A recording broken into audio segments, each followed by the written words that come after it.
With the league already out of reach, it might have felt like the one and only question for Barcelona versus Alavés is why would Ansu Fati, Riqui Puig, and Ronald Araujo need to play against Alavés and not help the B team gain promotion?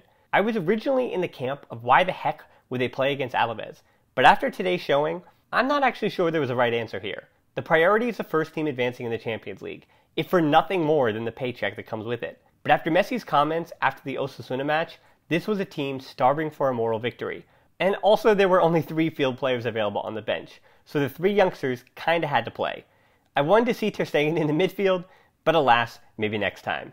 As for the match itself, there is a lot of positives to go over, and most of this is an explanation of the things that Barca did right, so I think it's best to get the negative stuff out of the way first. The only thing that continued to concern me was the failed connection between Luis Suarez and Ansu Fati.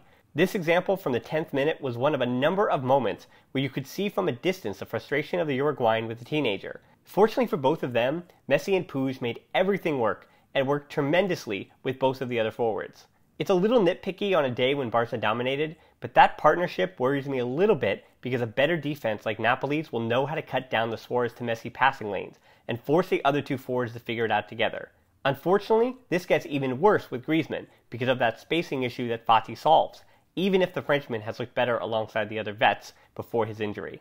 Alright, so with the negativity out of the way, let's go over the good stuff. So far, the critique of Setien is that his ideas haven't yet been put into practice, but there have been moments. With 3 young players starting, it actually makes sense that his starting lineup reflected what I bet he has been drilling in training since his arrival. Odd to note that Puig featured in Setien's first match in charge in La Liga, and Barca played in a 3-5-2, and the same thing happened in what could be his final La Liga match in charge. As I've been discussing in these tactical breakdowns, it's also been a gift when teams go forward to back, and this version of Barca does better when they aren't challenged as much on the counter by wingbacks in a 5-man defense. The pressure of playing better is probably most of it, and the intensity of youth is probably some part of it too, but Barca never looked like the lesser team. After about 15 minutes, I noticed Busquets stopped dropping so deep, and Alba and Roberto actually stayed home a bit more, making Barca a 4-3-3 once again. As I said, Barca were dominant, hitting 4 posts before the first goal came. And that first goal, it was all about Fati's run to the near post. The defense was prepared for Messi's usual dribble across the penalty box and the loop into Suarez, but instead, Messi's hesitation, Suarez staying put, and Fati making the run to the near post is what got the job done. Still a difficult drop in for Messi for the 21st assist of the season, breaking Xavi's previous record and once again making himself the answer to a trivia question. For Fati, it was his 7th goal, and he's still just 17, I want to remind you. The second goal was probably the best goal of the day in terms of execution. In transition, Roberto crossed into Puig. When Fati made the overlapping run, it pulled the defender away just enough for Messi to run down Main Street, find the ball in his feet, and finish easily. His 24th La Liga goal of the season may be the one that wrapped up the Pichichi for him, but that's not the point here. Barca on the counter, and a goal where all Messi had to do was take 2 touches and finish with time, is a great sign. Again in transition, who would have thought Barca get their 3rd? With runs continuing in front of him, and not teammates just standing around, Messi finds Alba as Barcelona make things narrow, and Alba finds Suarez for an easy finish, all things considered. It's his 16th league goal, his lowest Liga output since his first season in 2014-15. I know I'm coming off as harsh on Suarez today, but his movement and combination play was so important to this result, and he looked more up to this one than some recent matches. For the 4th goal, Messi started the move on the right, laying off to Puig. The Argentine's run into the box kept the attention of Semedo's defender, though honestly it was a defensive lapse from Alavés because Messi was wide open for a chip. But Puig found Semedo instead, and he got his first goal of the season. Barca's goals were simple today. It's what you want to see. In the 75th minute, Messi got his 2nd of the day and 25th of the campaign to go along with his 21st assist. As much as today was about the youngsters, this goal was about the veterans. De Jong, who hopefully will be 90 minutes fit for the Champions League, bypassed Fati with a pass out wide to Alba, who delivered in the cross for Messi as Suarez let it go. Again, as much as I criticize Suarez, his almost symbiotic bond with Messi is still a thing of beauty.